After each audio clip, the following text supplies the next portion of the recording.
आज हम लोग डिस्कस करेंगे पॉलिटिकल पार्टीज का फंक्शन क्या होता है इसके बारे में। पिछले वाले क्लास में हम लोगों ने इसके मीनिंग के बारे में समझा था कि आखिर पॉलिटिकल पार्टी होता क्या है, और कुछ हम लोगों ने इंट्रोडक्शन भी लिया था। हालांकि हमारा जो मेन टॉपिक है वो हमारा मेन टॉपिक है why do we need political parties. इसी के अंदर हमारा दो तीन छोटा छोटा टॉपिक है। जैसे पहला था आपका मीनिंग, जिसके अंदर हम लोगों ने देखा था कि पॉलिटिकल पार्टी का मीनिंग क्या है, यानी कि डेफिनेशन क्या है, ये हम लोग जान चुके हैं। उसके बाद हम लोग आज डिस्कस करेंगे कि पॉलिटिकल पार्टी का फंक्शन क्या होता है, यानी कि पॉलिटिकल पार्टी क्या क्या करता है, उसका फंक्शन क्या है, काम क्या है, इसके बारे में हम लोग आज बात करेंगे। सबसे पहला पॉइंट है basically political parties fill political offices and exercise political power. Basically political party करता क्या है? पॉलिटिकल पार्टी पॉलिटिकल ऑफिसेज को भरने का काम करता है। जैसे इसका आपने एग्जांपल ऐसे समझो, जैसे हमारे इंडिया में अलग अलग डिपार्टमेंट है, हेल्थ डिपार्टमेंट है, एजुकेशन डिपार्टमेंट है। जब कोई पार्टी जीत जाता है, उसका गवर्नमेंट बनता है, तो उस डिपार्टमेंट का जो पोस्ट खाली रहता है उसको भरने का काम करता है, यानी कि अपने कोई मंत्री है सबको वहाँ पे बनाया जाता है। जैसे मान लीजिए कि पहले चुनाव हुआ, यानी कि चुनाव के वक्त तो पोस्ट खाली ही है क्योंकि उस समय पे कुछ कोई नहीं होता, लेकिन कोई पार्टी जीत गया तो जीतने के बाद क्या होगा, किसी आदमी को हेल्थ डिपार्टमेंट का मिनिस्टर बना देगा, किसी को एजुकेशन डिपार्टमेंट का मिनिस्टर बना देगा। तो political party basically political offices को भरने का काम करते हैं, और पॉलिटिकल पार्टी पॉलिटिकल पावर को भी एक्सरसाइज करता है, यानी कि उनके पास अपना कुछ पावर होता है। ठीक है, parties do this by performing a series of functions. और ये सब जो पार्टी करेगा, सीट्स को भरना, पावर को अप्लाई करना, ये सब कुछ तरीके से करता है, ऐसे नहीं, इसके पीछे बहुत सारे प्रोसेस होते हैं, यानी कि सीरीज होते हैं। तो उन्हीं सब के बारे में हम लोग पढ़ेंगे। पहला है कंटेस्टिंग इलेक्शंस। ठीक है, इसके बारे में हम लोग बात करते हैं। सबसे पहला काम जो पार्टी करता है वो करता है चुनाव कंटेस्ट करना, यानी कि चुनाव वो पहले लड़ेगा। देखो, कोई भी पार्टी गवर्नमेंट में कब आएगी, यानी कि कोई भी पार्टी गवर्नमेंट कब बनाएगी? जब पहली बात तो उसको चुनाव लड़ेगी, चुनाव लड़ेगी, लोग वोट उसको देंगे, तब जीतेंगे वो, जीतने के बाद फिर गवर्नमेंट बनेगा। तो वही बात इसमें देखेंगे कि गवर्नमेंट बनाने से पहले आपको चुनाव लड़ना तो पड़ेगा। तो पहला आपका है कंटेस्टिंग इलेक्शंस। इसमें कहा जा रहा है पार्टीज कंटेस्ट इलेक्शंस। पार्टी चुनाव लड़ती है, ठीक है, अलग अलग पार्टी चुनाव लड़ती है। Elections are fought mainly among the candidates put up by political parties. अब देखो, हर पार्टी ना अपने अपने कैंडिडेट को खड़ा करता है कि भैया तुम यहाँ से चुनाव लड़ो, तुम वहाँ से चुनाव लड़ो। तो कंपटीशन बेसिकली बीच किसके बीच में है? कैंडिडेट के बीच में ही तो है ना, वही होता है इसमें।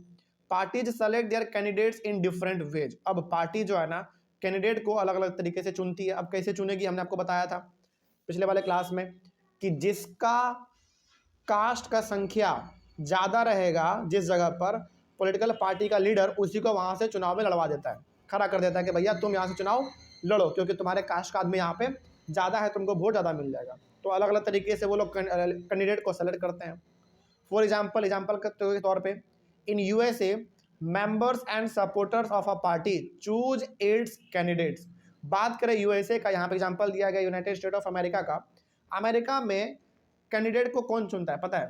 अमेरिका में कैंडिडेट को पार्टी का लीडर नहीं चुनता है, बल्कि उस पार्टी का जो मेंबर होता है या फिर जो उस पार्टी का सपोर्टर होता है, यानी कि फॉलोवर, बेसिकली आम आदमी जिसको हम लोग कहते हैं, वो चुनता है कैंडिडेट को कि ये आदमी यहाँ से चुनाव लड़ेगा। लेकिन क्या इंडिया में ऐसा होता है क्या? नहीं।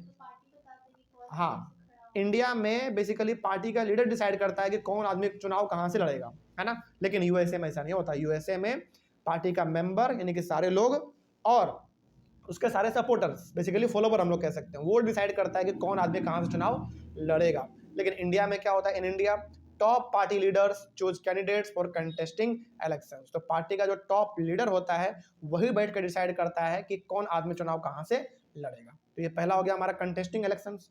दूसरा, फॉर्मिंग पॉलिसीज एंड प्रोग्राम्स। मान लीजिए कि आपने चुनाव लड़ा और आपका पार्टी जो है ना चुनाव जीत गया, तो चुनाव जीतने के बाद क्या होगा बताओ? आप गवर्नमेंट बनाओगे। गवर्नमेंट में आने के साथ ही आपको क्या करना पड़ेगा? अलग अलग प्रकार का प्रोग्राम लॉन्च करना पड़ेगा, पॉलिसी निकालना पड़ेगा, ताकि उसका बेनिफिट लोगों को हो सके। चुनाव के वक्त जो आप वादे किए हैं उस वादे को पूरा करने के लिए क्या करेंगे? बेसिकली अलग अलग पॉलिसी बनाने पड़ेंगे, अलग अलग प्रोग्राम बनाने पड़ेंगे। तो वही होगा अगला, forming policies and programmes. Parties put forward different policies and programmes, यानी कि पार्टी चुनाव एक बार जीतने के बाद गवर्नमेंट में आती है, गवर्नमेंट में आने के बाद वो एक के बाद एक नए नए प्रोग्राम और पॉलिसी निकालते रहते हैं ताकि लोगों को फायदा हो सके, है ना। और उन्होंने जो प्रॉमिस किया था चुनाव से पहले वो प्रॉमिस भी पूरा हो सके। Each of us may have different opinions and views on what policies are suitable for the society. But no government can handle such a large variety of opinions and views. अब देखो government क्या policy निकालेगी, क्या programme वो निकालेगी, ये किसके ऊपर डिपेंड करेगा बताओ? हमारे ऊपर डिपेंड करेगा। जैसे मान लीजिए हमको जरूरत, जैसे मान लीजिए कि 1 लाख लोगों को जरूरत है किसी खास पॉलिसी का या फिर प्रोग्राम का, तो गवर्नमेंट को बोलेगी कि हमारे लिए ये प्रोग्राम निकालो, हमारे लिए पॉलिसी निकालो, है ना। लेकिन आप खुद सोचो कि क्या इस पूरे इंडिया में मात्र एक ही लाख पॉपुलेशन है क्या? बहुत सारे हैं। तो क्या हर किसी का विचार गवर्नमेंट फॉलो कर पाएगा? क्या हर किसी के बात को गवर्नमेंट मान पाएगा? क्योंकि हर आदमी का विचार अपना अलग है। कोई बोलेगा कि मेरे घर के आगे नाला बनना चाहिए, कोई बोलेगा मेरे छत के ऊपर एक बिल्डिंग और बनना चाहिए जो कि गवर्नमेंट सपोर्ट कर दे, कोई बोलेगा कि मेरे घर के आगे पक्का रोड बनना चाहिए, कोई बोलेगा कि मेरे मोहल्ले में एक टावर लगा दो, इंटरनेट बड़ा कम चलता है। तो हर आदमी का विचार अलग है, डिमांड अलग है। तो क्या गवर्नमेंट कभी भी हर आदमी के विचारों को मानेगा क्या? नहीं। वो फिर क्या देखेगा? वो ये देखेगा कि ज़्यादातर लोग किस चीज़ का डिमांड कर रहा है। हाँ, मेजॉरिटी वो देखता है, क्योंकि सबका भलाई लगभग उसी में होता है। और कभी भी गवर्नमेंट, जैसे मान लीजिए कि 1-2 आदमी गवर्नमेंट से नाराज है, तो रहने दो। गवर्नमेंट क्या बोलती है, ये नाराज है रहने दो। इसको खुश करने के चक्कर में हम 1 लाख आदमी का मन थोड़ी खराब कर सकते हैं। तो गवर्नमेंट हमेशा, यानी कि हम इंसान लोगों का, हम आम आदमी का डिफरेंट आइडिया हो सकता है, डिफरेंट ओपिनियन हो सकता है, लेकिन गवर्नमेंट हमेशा उन्हीं के बारे में सोचेगी जो मेजोरिटी में होगा, यानी कि जिनका डिमांड ज़्यादा होगा। ठीक है। So a large number of similar opinions have to be grouped together by the government to provide a common direction. तो गवर्नमेंट क्या करती है? गवर्नमेंट पहले देखती है कि ज़्यादातर लोग किस चीज़ का डिमांड कर रहा है, उन सारे डिमांड को एक साथ रखा जाता है, फिर उसके लिए प्रोग्राम और पॉलिसी निकाले जाते हैं ताकि उसका benefit large number of people को हो सके। कोई दिक्कत नहीं इसमें। और उसके चक्कर में यदि 5-10 आदमी नाराज भी हो जाए तो गवर्नमेंट बोलती है होने दो इसको, कोई दिक्कत नहीं है। ठीक है, आगे बढ़ते हैं। रूलिंग पार्टी का मतलब आपको पता होता है क्या है? रूलिंग पार्टी का मतलब वो पार्टी जो फिलहाल अभी गवर्नमेंट में है। ठीक है, तो a party that runs the government, तो वो पार्टी जो गवर्नमेंट को चला रही है वही हमारा कहलाता है रूलिंग पार्टी। अच्छा फिर बताओ अपोजिशन पार्टी फिर क्या हुआ? हाँ, जो पार्टी उसके अपोजिशन में, यानी कि जो चुनाव हार गया किसी, मतलब किसी कारणवश, जो गवर्नमेंट नहीं बना पाया, ठीक है, उसको हम लोग कहते हैं अपोजिशन पार्टी। और रूलिंग पार्टी का मतलब जो अभी फिलहाल पावर में है, जिसका गवर्नमेंट है। अगला थर्ड है मेकिंग लॉज। देखो नियम कानून भी बनाना किसका काम है? गवर्नमेंट का ही काम है ना। और गवर्नमेंट में बेसिकली होता कौन है? पार्टी के ही लोग तो होते हैं। ठीक है, तो यहाँ पे पार्टी का काम नियम कानून भी बनाना है। जैसे when parties come to power they make laws for the country, यानी कि जब पार्टी एक बार पावर में आ जाती है, कहने का मतलब जब पावर में आने का मतलब जब पार्टी एक बार गवर्नमेंट में आ जाती है तो वो कंट्री के लिए नियम कानून भी बनाते हैं। Laws are debated and passed in the legislature. अब कोई भी नियम कानून जब बनता है तो उसको लेजिस्लेचर में क्या होता है, यानी कि बात करें स्टेट लेवल पे तो आपका वो विधानसभा जिसको हम लोग आम भाषा में कहते हैं, और बात करें नेशनल लेवल पे तो आपका लोकसभा। तो वहाँ पे बेसिकली हमारा कोई भी लॉ बनने से पहले डिबेट होता है, डिस्कशन होता है कि ये नियम सही रहेगा कि नहीं रहेगा, है ना, इसके ऊपर आपका क्या विचार है, सबका ओपिनियन वहाँ पे जाना जाता है, तब जाकर कोई भी लॉ पास होता है। Members of the ruling party follow the directions of party leaders. लेकिन इसमें जो बेसिकली रूलिंग पार्टी के लोग होते हैं वो उन्हीं के, मतलब जो रूलिंग पार्टी के लोग हैं, जो फॉलोवर हैं, बेसिकली उसके जो मेंबर हैं, वो अपने पार्टी के लीडर को बात को मानता है। जैसे मान लीजिए पार्टी का लीडर ये कहता है कि ये नियम कानून पास होना चाहिए, तो बाकी सारे लोग भी क्या बोलेंगे? उस रूलिंग पार्टी में जो भी होंगे वो भी बोलेंगे कि हाँ पास होना चाहिए। ठीक है, तो ये हो गया हमारा, यानी कि नियम कानून बनाने का काम भी हमारे पार्टी का ही होता है। आगे चौथा है fourth, parties form and run government. तो अगला है आपका चौथे नंबर में, पार्टी गवर्नमेंट को फॉर्म भी करती है, यानी कि गवर्नमेंट बनाती भी है और गवर्नमेंट को वो चलाती भी है, ये पार्टी का ही काम है। Parties form and run government, तो पार्टी ही करती है, गवर्नमेंट को बनाती है और पार्टी ही गवर्नमेंट को चलाती भी है। ठीक है, parties recruit leaders for different governmental departments, then train them and then make them ministers to run the government in the way they want। तो बेसिकली पार्टी क्या करती है, एक बार चुनाव जीतने के बाद पावर में जब आ जाती है तो वो अपने अपने लीडर को रिक्रूट करती है, मतलब अपने अपने लीडर को वो चुनता है, सेलेक्ट करता है कि कौन से आदमी को कौन से डिपार्टमेंट का मिनिस्टर बनाया जाए। बात समझ में आ रही है? क्योंकि देखो लोग तो उसमें बहुत सारे होते हैं ना, एमएलए एमपी तो बहुत सारे होते हैं, तो पार्टी का लीडर डिसाइड करता है कि कौन से आदमी को कौन से डिपार्टमेंट का मिनिस्टर बनाना है, किसी को हेल्थ मिनिस्टर बना दो, किसी को एजुकेशन मिनिस्टर बना दो, इस तरीके से होता है वहाँ पे। ठीक है, तो ये सब फंक्शन है बेसिकली अपने पार्टी का। आगे 5वां है आपका रोल ऑफ अपोजिशन। अब यहाँ पे जो अपोजिशन में होते हैं पार्टी, यानी कि जो चुनाव हार गया है, उसका भी अच्छा खासा रोल है इसमें। वो क्या करते हैं बेसिकली, देखो, those parties that lose in the elections play the role of opposition to the parties in power by criticizing the government for its failures और wrong policies। देखो, जब पार्टी चुनाव हार जाती है ना, उसको हम लोग कहते हैं अपोजिशन पार्टी, और जो पार्टी चुनाव जीत जाती है उसको हम लोग कहते हैं रूलिंग पार्टी। तो रूलिंग पार्टी का तो काम यही है, गवर्नमेंट बनाना, गवर्नमेंट को चलाना, मिनिस्टर को बनाना, ये सब काम होता है रूलिंग पार्टी का। नियम कानून बनाना, प्रोग्राम, पॉलिसी, लॉ, ये सब निकालना होता है काम रूलिंग पार्टी का। लेकिन अपोजिशन पार्टी का काम क्या है फिर? अपोजिशन पार्टी का काम ये है कि वो हमेशा रूलिंग पार्टी को अपोज करेगा, यानी कि वो हमेशा उसको आईना दिखाएगा कि तुमने ये काम अच्छा नहीं किया, तुमने वो काम अच्छा नहीं किया। ये सब बताने का काम किसका है बताओ?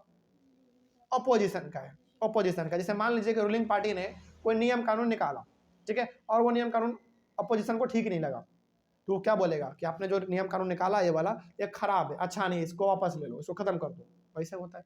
तो अपोजिशन का काम बेसिकली क्रिटिसाइज करना होता है। किसको? रूलिंग पार्टी को। किस चीज के लिए क्रिटिसाइज करता है? उसके फेलियर के लिए, कोई वो काम उससे गलत हो गया या फिर किसी काम को वो कर नहीं रहा है, तो उसको बेसिकली वो क्रिटिसाइज करता है। ठीक है, आगे बढ़ते हैं। तो ये हमारा अपोजिशन का रोल होता है, यानी यही इसका काम है। अगला है आपका 6th, shaping public opinion. Shaping public opinion का मतलब यहाँ पे ये है कि लोग तो हमारे पास बहुत सारे हैं, सबका अपना ओपिनियन भी अलग अलग है, सबका आइडिया, विचार सबका अलग अलग है। तो उन सारे विचार को आप कैसे एक शेप दे सकते हैं, यानी कि सारे विचार को आप कैसे एकजुट कर सकते हैं, उन्हीं के बारे में डिस्कस करेंगे। Parties raise and highlight issues. Basically political party क्या करती है? जो मेजर इशू रहते हैं, यानी कि जो बड़ा बड़ा समस्या रहता है, उसको वो हाईलाइट करता है और वो बोलता है कि हाँ, ये समस्या अभी देश के अंदर बहुत ही ज़्यादा है, इसके ऊपर हम काम करेंगे। ये पार्टी का ही काम होता है। Parties have lakhs of members and activist spread all over the country to solve the issues faced by the people. अच्छा, एक बात बताइए आप, हमारे इंडिया में लोग तो बहुत सारे हैं, प्रॉब्लम भी बहुत सारा है, क्या पार्टी का टॉप लीडर उस गली मोहल्ले में जाके सबका समस्या सुन सकता है क्या? कभी नहीं सुन सकता। फिर सुनता कौन है? उसके बड़े बड़े जो एक्टिव मेंबर होते हैं वो सब। देखो, कोई भी पार्टी, जैसे एग्जांपल के तौर पे भारतीय जनता पार्टी का एग्जांपल लेते हैं, बीजेपी का, ऑल ओवर इंडिया में उसका फैला हुआ है, तो वहां पे उसके लोगों को कोई तकलीफ होगा तो वो तुरंत हैंडल कर देती है। मतलब जिस पार्टी का लोग जहां पे है उसको कोई दिक्कत होता है तो उसका समस्या तुरंत दूर हो जाता है। यही तो पार्टी का फायदा होता है कि लोगों को तुरंत न्याय मिल जाता है। ठीक है, आगे। Parties sometimes launch movements for the resolution of problems faced by the people. यानी कि कई बार यदि कुछ गंभीर प्रॉब्लम है, इंसानों को, लोगों को यदि कुछ गंभीर समस्या है, तो उसके लिए पार्टी ना कई बार मूवमेंट भी चलाती है, यानी कि आंदोलन भी करती है उस समस्या को दूर करने के लिए। तो ये सब काम, यानी कि अलग अलग प्रकार के लोगों का जो विचार है उसको कैसे एक किया जा सके, कैसे उन सभी का काम किया जा सके, कैसे उनके समस्या को दूर किया जा सके, यही काम हमारा पार्टी का तो है। ठीक है, एक लास्ट हमारा बच रहा है इसमें 7th नंबर में, access to government machinery and welfare schemes. यानी कि इसमें बेसिकली हम लोग गवर्नमेंट के चीज़ों का किस तरीके से इस्तेमाल कर सकते हैं। जैसे आपको पता है गवर्नमेंट अलग अलग प्रोग्राम ये सब निकालते रहती है, तो उसका कैसे हम लोग इस्तेमाल कर सकते हैं, यानी कि गवर्नमेंट यदि कोई वेलफेयर स्कीम निकाल रही है ताकि लोगों को भलाई हो सके, उसका इस्तेमाल हम लोग कैसे कर सकते हैं, देखेंगे इसके बारे में। और ये सब बिल्कुल वेलफेयर स्कीम निकालना, ये सभी काम गवर्नमेंट का ही होता है, यानी कि पार्टी का ही होता है। Parties provide people access to government machineries and welfare schemes implemented by the government. देखो, यहाँ पे गवर्नमेंट मशीनरी का मतलब क्या है? कोई गवर्नमेंट का मशीन क्या? ऐसा कुछ नहीं। गवर्नमेंट मशीनरी का मतलब ये है कि गवर्नमेंट जो भी वेलफेयर स्कीम निकालती है या फिर प्रोग्राम निकालती है, फिर पॉलिसी निकालती है, इन सब का फायदा किसको मिलता है? हम आम आदमी को मिलता है। तो हम आम आदमी को गवर्नमेंट के वेलफेयर स्कीम का फायदा मिल सके, ये भी काम गवर्नमेंट का ही है, यानी कि ये भी काम पार्टी का ही है। ठीक है, मतलब ये हो गया कि हमको ज़्यादा से ज़्यादा फायदा मिल सके, उसका ये काम किसका है बताओ? पार्टी का है। ठीक है, आगे। For an ordinary citizen it is easy to approach a local party leader than a government officer. देखो, कई बार ना गली मोहल्ले में आपको पार्टी का लीडर दिख जाएगा, लेकिन गली मोहल्ले में आपको बड़े बड़े ऑफिसर नहीं मिलेंगे। जो एग्ज़ाम दे के पास करते हैं, एग्ज़ाम देते हैं, फिर बड़े-बड़े आईएएस, आईपीएस ये सब मिलते हैं, क्या वो आपका समस्या घर-घर सुनने के लिए आता है क्या? नहीं आता। लेकिन जो आपका लीडर होता है, जो आपका एमएलए या फिर एमपी होता है, वो कभी-कभार तो आ ही जाता होगा, साल में एक ही बार आपके गली मोहल्ले में आ ही जाता होगा, क्योंकि उसका डर है ना कि नहीं जाएँगे तो अगला बार वोट नहीं देगा। तो साल में या फिर 2 साल में, 3 साल में एक बार कम से कम वो आता ही है ना? भले ही आपके घर में ना आए, लेकिन आपके मोहल्ले में एक बार भी ज़रूर वो आता है अपना चेहरा दिखाने के लिए कि हाँ भैया, हम आपके लिए हैं, आपसे हम दूर नहीं हैं ताकि अपना वोट भी अगला बार आपको मिल सके। ठीक है? वही चीज़ है इसमें। तो मतलब आदमी ना ज़्यादा कनेक्टेड महसूस करता है किसके साथ? पार्टी के लीडर के साथ। ठीक है? ऑफिसर के साथ नहीं। क्योंकि देखो, ऑफिसर को कोई चीज़ का दिक्कत है क्या? क्या उसको कोई डर है क्या?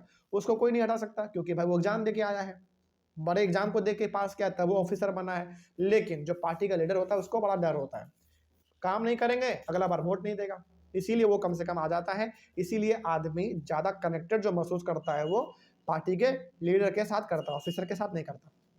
That is why they feel close to parties even when they do not fully trust them.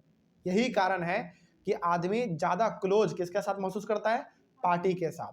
भले ही उस पार्टी के ऊपर उसको भरोसा ना ही है, भरोसा भले ही ना हो, लेकिन कनेक्टेड वो ज़्यादा उसी के साथ महसूस करता है, क्योंकि उसको पता है समस्या में पड़ेंगे तो हमारा पार्टी का लीडर ही समस्या दूर करेगा, ऑफिसर तो आएगा नहीं। ठीक है, आगे। So parties have to be responsive to people's needs and demands. इसलिए पार्टी को ज़्यादा रिस्पॉन्सिव बनना पड़ता है।